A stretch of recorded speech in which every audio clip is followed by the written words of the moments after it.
Bukom est un quartier de pêcheurs situé à Accra, réputé pour être l'antre de la boxe ghanéenne. Et c'est ici que la quasi-totalité des boxeurs du pays a fait connaissance avec le noble art. Azuma Nelson, vainqueur de 3 titres mondiaux, en est l'un des plus illustres exemples et a grandi dans ce bidonville.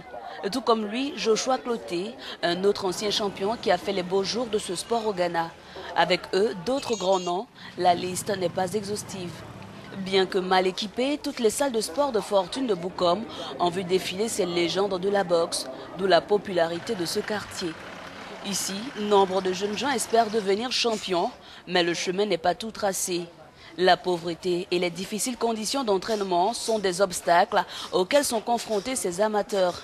Mais le rêve et la passion sont souvent les deux seules armes que possèdent ces adolescents. Dans Bukom, plus qu'un sport, la boxe est aussi une question de survie.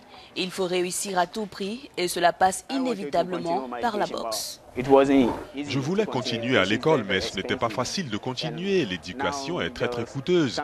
Et maintenant, quand quelqu'un termine ses études, il faut attendre un peu avant de pouvoir trouver un emploi. Et je ne peux pas attendre sans m'occuper de ma famille.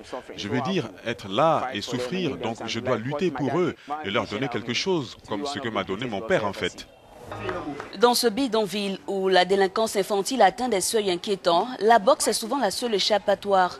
Ce recruteur s'est donné pour tâche de réduire la criminalité en intéressant les adolescents au noble art. Nous avons beaucoup de jeunes dans les rues, mais grâce à la boxe, la plupart d'entre eux sont venus à la salle de gym, vous me comprenez? Parce que nous en avons certains, ils fument, mais quand ils viennent à la salle de gym et que vous mettez quelque chose dans leur tête, dans quelques temps, ils seront quelqu'un. Bien que leur rêve de champion ne puisse peut-être jamais devenir réalité, ces jeunes gens redoublent d'ardeur et de dynamisme pour forcer le destin. Dans leur ligne de mire, les figures emblématiques locales qui ont donné à ce quartier une seconde raison d'exister, et ce malgré la misère trop présente au quotidien.